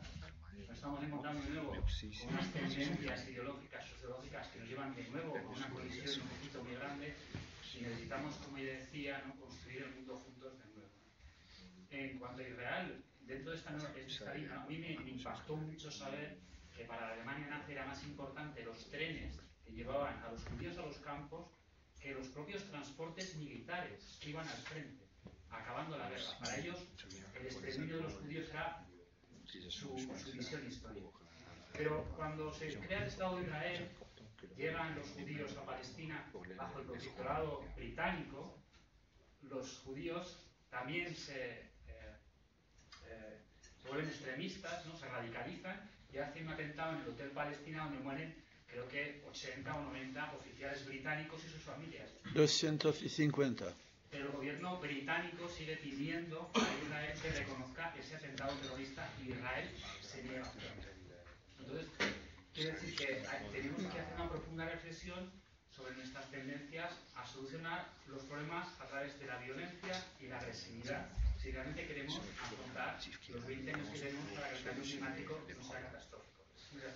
Muchas gracias. Esa violencia quizás va más de los poderes que de la gente del pueblo, pero bueno, sí. Y con respecto a lo que a no considerar un ataque terrorista, hay una palabra muy conocida entre los israelíes que es chutzpah, ¿no? Chulería. Y ellos lo tienen como... Je voulais juste dire, il n'y a pas de tradition de violence dans la tradition juive. Dans 2000 ans de tradition, il n'y a pas de tradition de violence. C'est une invention du sionisme. L'armée israélienne, 4e armée du monde, qui torture les enfants, qui arrête, qui détruit les maisons, c'est une invention qui n'a aucune tradition ancienne juive. La violencia no tiene raíces en la educación judía. De hecho, la violencia judía es una invención sionista. Hoy en día el ejército israelí es el cuarto ejército más poderoso del mundo. Este ejército detiene a niños, tortura a niños y utiliza todo tipo de violencia contra gente desarmada. Vamos a terminar aquí. 5 minutos. Sí, hombre, si alguien tiene alguna pregunta, de nuevo insisto, porque queda tiempo, si no, pues hacemos una última reflexión más por parte de Sara y Pierre.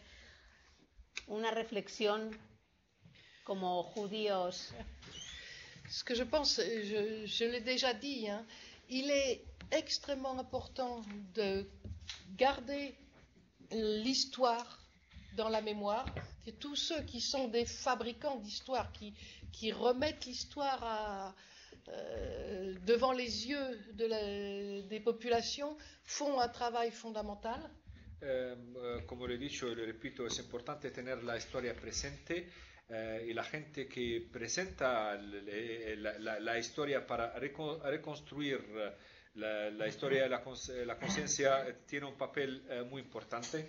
Et il faut tirer les leçons de l'histoire pour essayer de comprendre, de sortir de l'anecdote, du fait que l'histoire elle est forcément incarnée, pour essayer d'en comprendre les leçons, pour voir à temps qu'en fait on est en train de reprendre le même chemin.